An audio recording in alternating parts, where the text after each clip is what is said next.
Hello everyone, welcome to my YouTube channel. तो ना 16 number question तक ना मैं कल का वीडियो में बताई थी। आज मैं 17 नंबर क्वेश्चन से स्टार्ट करती हूँ। ठीक है, 17 नंबर क्वेश्चन में है राजा राम मोहन राय को राजा की उपाधि किसने दी? तो ये अकबर द्वितीय ने। कौन दिया था? तो अकबर द्वितीय ने दिया था। मुगल बादशाह अकबर द्वितीय ने राम मोहन राय को राजा की उपाधि के साथ अपने दूत के रूप में 1830 ईस्वी में तत्कालीन ब्रिटिश सम्राट विलियम चतुर्थ के दरबार में भेजा था। राय को इंग्लैंड में सम्राट से मुगल बादशाह अकबर द्वितीय को मिलने वाली पेंशन की मात्रा बढ़ाने पर बातचीत करनी थी। इंग्लैंड के ब्रिस्टल में ही 27 सितंबर 1833 को राजा राम मोहन राय की मृत्यु हो गई, जहां उनकी समाधि स्थापित है। राम मोहन राय को राजा की उपाधि से किसने विभूषित किया? तो वो अकबर द्वितीय ने। कौन किया था? मुगल सम्राट अकबर द्वितीय। नेक्स्ट क्वेश्चन है राजा राम मोहन राय की समाधि कहाँ है? तो इसका राइट आंसर हो जाएगा ब्रिस्टल में, यानी कि इंग्लैंड के ब्रिस्टल में। निम्नलिखित पर विचार कीजिए। Calcutta Unitarian committee, tabernacle of new dispensation, Indian reform association. Keshav Chandra Sen का संबंध उपर्युक्त में से किसकी स्थापना से है? तो इसका राइट आंसर हो जाएगा 2 और 3, यानी कि ये दोनों। नेक्स्ट क्वेश्चन है केशव चंद्र सेन महान समाज सुधारक तथा राष्ट्रवादी व्यक्ति थे। केशव चंद्र सेन का जन्म 19 नवंबर 1838 को एक बंगाली परिवार में हुआ था। वे 1857 ईस्वी में ब्रह्म समाज में सम्मिलित हुए। 24 जनवरी 1868 को केशव चंद्र सेन ने टेबरनेकल ऑफ न्यू डिस्पेंसेशन नामक संघ की स्थापना की। 1870 ईस्वी में केशव चंद्र सेन ने हिंदू पुनर्रचना के प्रवक्ता के रूप में इंग्लैंड की यात्रा की। 1870 में इंग्लैंड वापस लौटने पर केशव चंद्र सेन ने 29 अक्टूबर 1870 को इंडियन रिफॉर्म एसोसिएशन नामक संस्था का गठन किया। इसकी सदस्यता सभी जाति और धर्म के लोगों के लिए खुली थी। संस्था की ओर से सुलभ समाचार नामक पत्र भी निकाला गया। जबकि कलकत्ता यूनिटेरियन कमेटी का गठन 1823 ईस्वी में राजा राम मोहन राय, द्वारकानाथ टैगोर एवं विलियम एडम द्वारा किया गया था। नेक्स्ट क्वेश्चन है भारतीय ब्रह्म समाज के संस्थापक कौन थे? तो वो हो जाएगा केशव चंद्र सेन। कौन थे? केशव चंद्र सेन। भारतीय ब्रह्म समाज के संस्थापक केशव चंद्र सेन थे। देवेंद्र नाथ ने 1865 ईस्वी में केशव चंद्र सेन से आचार्य की उपाधि छीन ली। फलस्वरूप केशव चंद्र सेन मौलिक ब्रह्म समाज से अलग हो गए और देवेंद्र नाथ टैगोर के तहत समाज की मूल शाखा ने स्वयं को आदि ब्रह्म समाज के नाम से पुकारा। आचार्य केशव चंद्र सेन के नेतृत्व वाले गुट में अपने को भारतीय ब्रह्म समाज या नवीन ब्रह्म समाज का नाम दिया। 1878 ईस्वी में नवीन ब्रह्म समाज में पुनः फूट पड़ी, जब केशव चंद्र सेन द्वारा अपनी 13 वर्षीय पुत्री का विवाह कूच बिहार के राजा से किए जाने के विरोध में आनंद मोहन बोस एवं शिवनाथ शास्त्री द्वारा साधारण ब्रह्म समाज की स्थापना की गई। 20 अगस्त 1828 को राजा राम मोहन राय ने फरंजी कमल बोस के मकान में ब्रह्म समाज की स्थापना की थी। ताराचंद्र चक्रवर्ती इसके प्रथम सचिव थे। देवेंद्र नाथ टैगोर इस समाज में 1843 ईस्वी में तथा केशव चंद्र सेन 1857 ईस्वी में सम्मिलित हुए। देवेंद्र नाथ टैगोर एवं केशव चंद्र सेन के मध्य वैचारिक मतभेद होने पर जब 11 नवंबर 1866 को केशव चंद्र सेन ने औपचारिक रूप से पृथक ब्रह्म समाज का गठन किया, तो इसका नामकरण भारतीय ब्रह्म समाज किया गया, जबकि पूर्व स्थापित ब्रह्म समाज को आदि ब्रह्म समाज के नाम से जाना गया। ब्रह्म समाज की मूल वेबसाइट ये है। नेक्स्ट क्वेश्चन है आदि ब्रह्म समाज की स्थापना किसने की? तो इसका राइट आंसर हो जाएगा देवेंद्र नाथ टैगोर ने। किसने की? देवेंद्र नाथ टैगोर ने। ब्रह्म समाज का सिद्धांत आधारित है एक देववाद पे। 1828 में राजा राम मोहन राय ने ब्रह्म समाज की नींव डाली। ब्रह्म समाज की स्थापना का उद्देश्य था एकेश्वरवाद की उपासना, मूर्ति पूजा का विरोध तथा अवतारवाद का खंडन। ब्रह्म समाज ने सार्वभौम ईश्वर की उपासना पर बल दिया। नेक्स्ट है राजा राम मोहन राय ने निम्न में किसका विरोध नहीं किया था? तो इसका राइट आंसर हो जाएगा पाश्चात्य शिक्षा का। शिक्षा के क्षेत्र में राजा राम मोहन राय ने अंग्रेजी शिक्षा के पक्षधर थे। उनके अनुसार एक उदारवादी पश्चात शिक्षा ही अज्ञान के अंधकार से हमें निकाल सकती है और भारतीयों को देश के प्रशासन में भाग दिला सकती है। नेक्स्ट क्वेश्चन है निम्न में से किसे राम मोहन राय के धार्मिक सामाजिक विचारों के विरोध में प्रारंभ किया था? तो दिग्दर्शन, समाचार चंद्रिका, इसका राइट आंसर हो जाएगा समाज चंद्र का। नेक्स्ट क्वेश्चन, राममोहन राय के धार्मिक सामाजिक विचारों के विरोध में भवानी चरण बंदोपाध्याय ने 1822 ईस्वी में समाचार चंद्रिका का प्रकाशन शुरू किया। इससे पूर्व वे संवाद कौमुदी के संपादक थे। ब्रह्म समाज के बारे में निम्नलिखित में कौन से कथन सही है? इसने मूर्ति पूजा का विरोध किया। धार्मिक ग्रंथों की व्याख्या के लिए इसने पुरोहित वर्ग को अस्वीकारा। इसने इस सिद्धांत का प्रचार किया कि वेद त्रुटिहीन है। तो इसका राइट आंसर हो जाएगा 1 और 2। ब्रह्म समाज की स्थापना राजा राममोहन राय द्वारा 1828 ईस्वी में की गई। इसके प्रमुख सिद्धांत थे एकेश्वरवाद पर विश्वास एवं हिंदू धर्म को कुरीतियों से मुक्त कराना, मूर्ति पूजा का विरोध, पुरोहितों के वर्चस्व पर कुठाराघात, स्त्रियों की स्थिति को सुधारना। 19वीं शताब्दी के उत्तरार्ध में नव हिंदूवाद के सर्वश्रेष्ठ प्रतिनिधि थे। इसका राइट आंसर हो जाएगा स्वामी विवेकानंद। रामकृष्ण परमहंस की शिक्षाओं की व्याख्या को साकार करने का श्रेय स्वामी विवेकानंद को है। उन्होंने इस शिक्षा का साधारण भाषा में वर्णन किया। स्वामी विवेकानंद इस नवीन हिंदू धर्म के प्रचारक के रूप में उभरे। 1893 में वे शिकागो गए, जहां उन्होंने वर्ल्ड पार्लियामेंट ऑफ रिलीजन में अपना सुप्रसिद्ध भाषण दिया। इस भाषण से उन्होंने पश्चिम संसार के सामने पहली बार भारत की संस्कृति की महत्ता का प्रभावकारी तरीके से प्रस्तुत किया। 19वीं शताब्दी के उत्तरार्ध में स्वामी विवेकानंद नव हिंदूवाद के सर्वश्रेष्ठ प्रतिनिधि थे। नेक्स्ट, विवेकानंद ने शिकागो में आयोजित पार्लियामेंट ऑफ वर्ल्ड रिलीजन में भाग लिया था। तो कब लिया था? 1893 में। स्वामी विवेकानंद ने शिकागो में आयोजित विश्व धर्म सम्मेलन में अपना भाषण कब दिया था? तो इसका राइट आंसर जो होगा वो ऑप्शन दिया हुआ ही नहीं है। मध्य प्रदेश लोक सेवा आयोग ने प्रश्न को गलत मानते हुए इसके लिए बोनस अंक दिया था। नेक्स्ट क्वेश्चन है, वर्ष 1893 में शिकागो में आयोजित अंतर्राष्ट्रीय धर्मों की संसद से किसका नाम जुड़ा था? तो इसका राइट आंसर हो जाएगा स्वामी विवेकानंद। क्या हो जाएगा? स्वामी विवेकानंद। नेक्स्ट क्वेश्चन है, किस वर्ष स्वामी विवेकानंद ने विश्व धर्म संसद में भाग लिया? तो इसका राइट आंसर हो जाएगा 1893।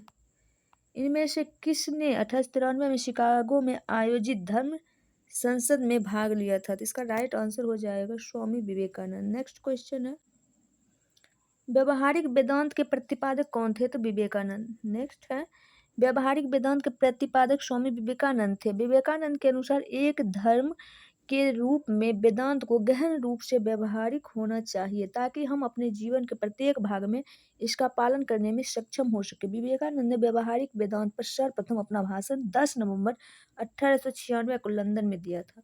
इनमें से किस प्रख्यात समाज सुधारक ने ज्ञान योग, कर्मयोग तथा राजयोग नामक पुस्तकें लिखी थी? इसका राइट आंसर हो जाएगा स्वामी विवेकानंद। स्वामी विवेकानंद ने ज्ञान योग, कर्मयोग तथा राजयोग नामक पुस्तकें लिखी। 1893 में शिकागो गए, जहां उन्होंने वर्ल्ड पार्लियामेंट ऑफ रिलीजन्स में अपना सुप्रसिद्ध भाषण दिया। 1897 में इन्होंने रामकृष्ण मिशन की स्थापना की। रामकृष्ण मिशन की स्थापना किसने की? तो इसका राइट आंसर हो जाएगा स्वामी विवेकानंद ने। रामकृष्ण मिशन की स्थापना स्वामी विवेकानंद ने 1897 ईस्वी में की। सोसाइटी पंजीकरण अधिनियम के अंतर्गत इसे विधिवत औपचारिक रूप से पंजीकृत कराया गया। रामकृष्ण मिशन का मुख्यालय हावड़ा के बेलूर में खोला गया। कहाँ पे? हावड़ा के बेलूर में। रामकृष्ण मिशन किनके द्वारा प्रारंभ किया गया? तो इसका राइट आंसर हो जाएगा स्वामी विवेकानंद।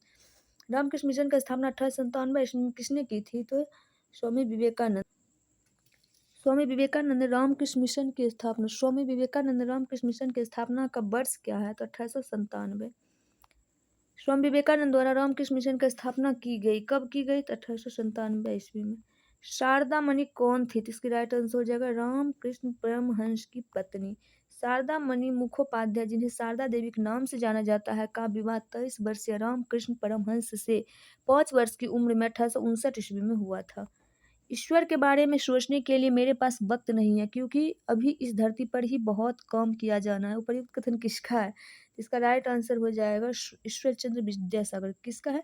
ईश्वर चंद्र विद्यासागर। ईश्वर है या नहीं, यह पूछे जाने पर विद्यासागर का जवाब था, ईश्वर के बारे में सोचने के लिए मेरे पास वक्त नहीं है, क्योंकि अभी इस धरती पर ही बहुत काम किया जाना है। नेक्स्ट है, ब्रिटिश साम्राज्य पूरी तरह से सड़ चुका है, हर तरह से भ्रष्ट, अत्याचारी व हीन है। यह कथन किनके द्वारा किया गया था? तो इसका राइट आंसर हो जाएगा सिस्टर निवेदिता। सिस्टर निवेदिता ने कहा था कि ब्रिटिश साम्राज्य पूरी तरह से भ्रष्ट, अत्याचारी व हीन है। दयानंद सरस्वती द्वारा स्थापित आर्य समाज। दयानंद सरस्वती ने अप्रैल 1875 ईस्वी में बंबई में आर्य समाज की स्थापना की, जिसका मुख्य उद्देश्य प्राचीन वैदिक धर्म की शुद्ध रूप से पुनः स्थापना करना था। आर्य समाज आंदोलन का प्रसार प्राय पश्चात प्रभावों की प्रतिक्रिया के रूप में हुआ था। 1877 में आर्य समाज का मुख्यालय लाहौर में स्थापित किया गया, जिसके उपरांत आर्य समाज का अधिक प्रचार हुआ।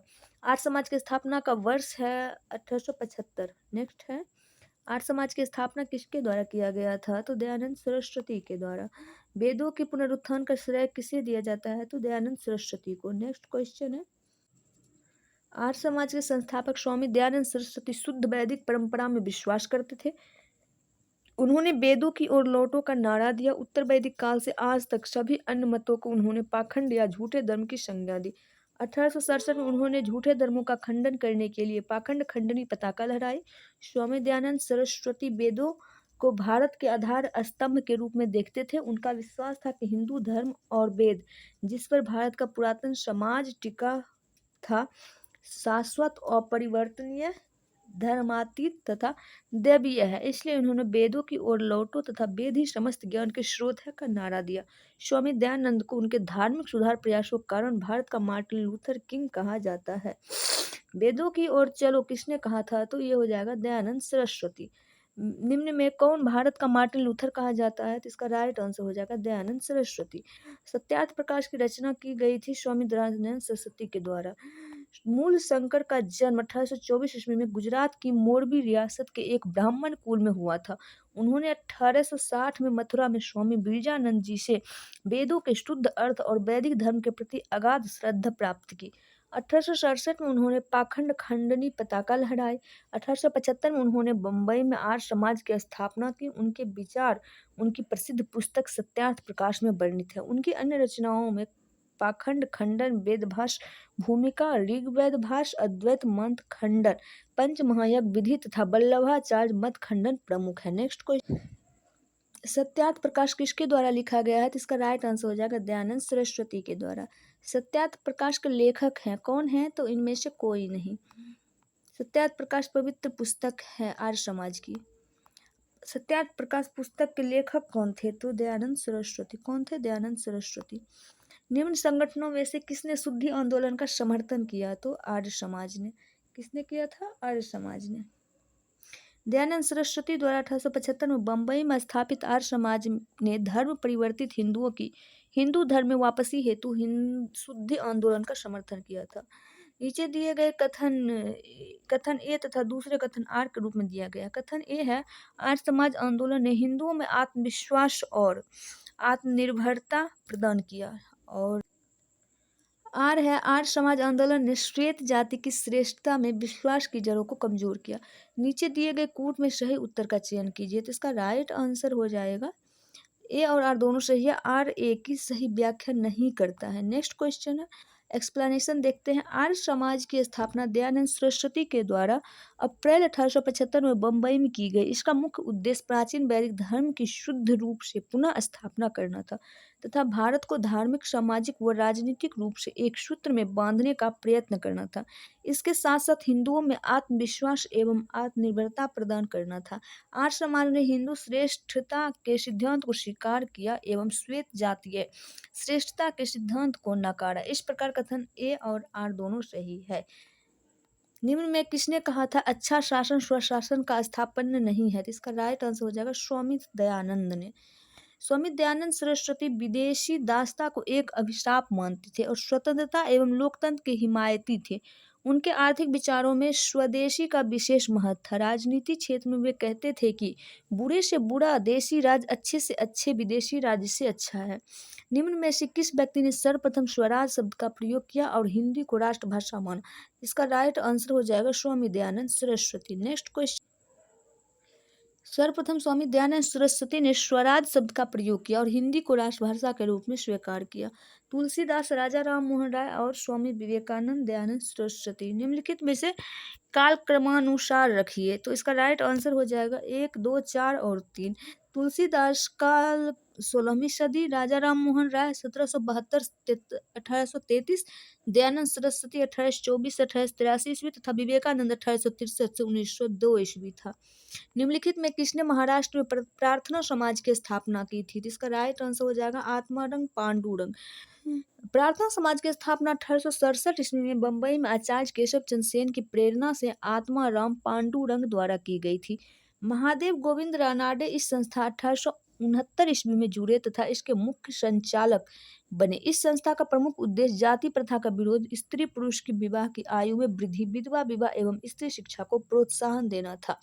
रानाडे का सामाजिक सुधार आंदोलन 19वीं शताब्दी के अंत तक सफलतापूर्वक जारी रहा। प्रार्थना समाज का संस्था के संस्थापक कौन थे? तो इसका राइट आंसर हो जाएगा आत्माराम पांडुरंग, जो कि दिया हुआ ही नहीं है, इसलिए इसका आंसर कुछ नहीं होगा। प्रार्थना समाज के संस्थापक कौन है? तो यहाँ पे दिया हुआ है आत्माराम पांडुरंग। नेक्स्ट क्वेश्चन, महाराष्ट्र में प्रार्थना समाज का मुख्य संचालक कौन था? तो एमजी रानाडे। देव समाज का संस्थापक निम्न में से कौन था? तो शिव नारायण अग्निहोत्री। देव समाज की स्थापना 1887 में शिव नारायण अग्निहोत्री ने लाहौर में की थी। ये ब्रह्म समाज के पूर्व अनुयायी थे। इस समाज के उपदेशों को देव शास्त्र नामक एक पुस्तक में संकलित किया गया है। इसमें प्रभु की सत्ता, आत्मा की अमरता, गुरु की महत्ता और सत्य कार्यों की आवश्यकता पर बल दिया गया है।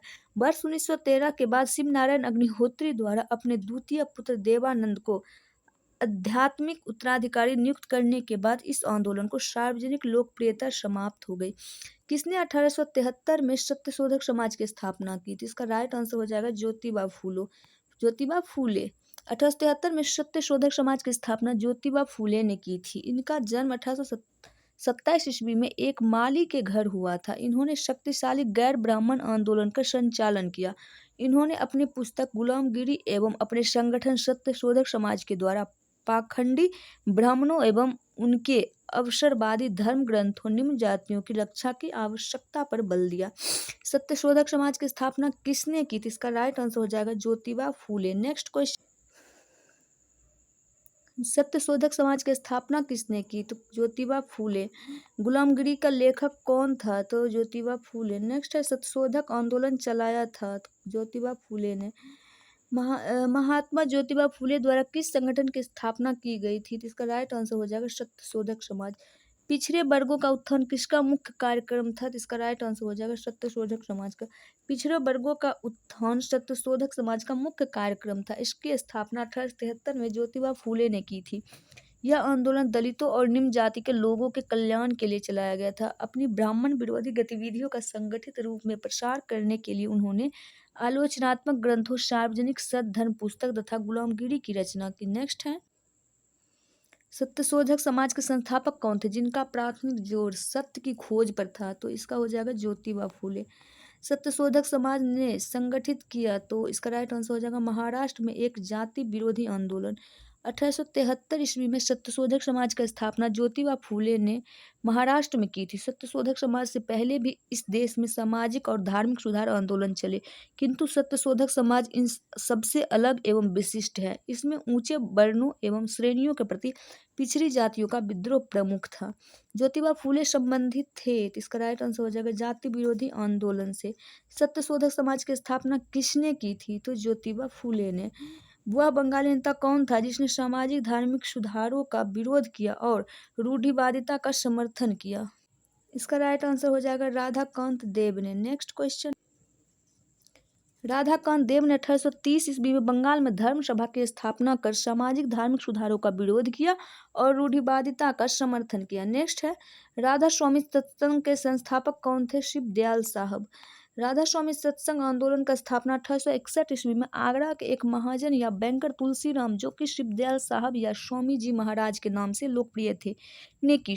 राधा स्वामी मत को मानने वाले लोग एक ही परमेश्वर, गुरु की महत्ता, संतों का साथ तथा साधारण सामाजिक जीवन में विश्वास करते थे। उनका मानना था कि आध्यात्मिक उपलब्धियों के लिए सांसारिक जीवन का परित्याग आवश्यक है तथा यह भी कि सभी जन सच्चे हैं। यह पंथ मंदिरों, तीर्थों अथवा पवित्र स्थलों को कोई महत्व नहीं देता था। धर्म और दान के कार्य, सेवा और प्रार्थना की भावना को इसके आवश्यक कर्तव्य थे। महाराष्ट्र के किस सुधारक को लोकहितवादी कहा जाता था? इसका राइट आंसर हो जाएगा गोपाल हरि देशमुख। महाराष्ट्र के समाज सुधारक गोपाल हरि देशमुख लोकहितवादी के रूप में प्रख्यात थे। पेशे की दृष्टि से न्यायाधीश गोपाल हरि 1880 में गवर्नर जनरल की काउंसिल के सदस्य भी रहे। ये महान समाज सुधारक तथा बौद्धिक चिंतक थे। इन्होंने बौद्धिक दृष्टिकोण का परिष्कार करने तथा देश की समस्याओं का समाधान करने के लिए लोगों के सम्मुख आत्मनिर्भर बनने तथा पश्चिमी शिक्षा की आवश्यकता का पक्ष प्रस्तुत किया। उन्होंने स्त्री आंदोलन का समर्थन करते हुए स्त्री शिक्षा के प्रसार का पक्ष लिया। ये राष्ट्रीय आत्मनिर्भरता के समर्थक के रूप में हाथ से बुने हुए खादी के वस्त्र पहनकर 1876 ईस्वी में दिल्ली दरबार में भी उपस्थित हुए थे। लोकहितवादी उपनाम से किसे जाना जाता है? तो इसका राइट आंसर हो जाएगा गोपाल हरि देशमुख को। नेक्स्ट क्वेश्चन है, तो आज के लिए इतना ही, मिलते हैं नेक्स्ट वीडियो में। तब तक के लिए बाय, टेक केयर। वीडियो पसंद आए तो लाइक से सब्सक्राइब जरूर कीजिएगा। Thanks for watching.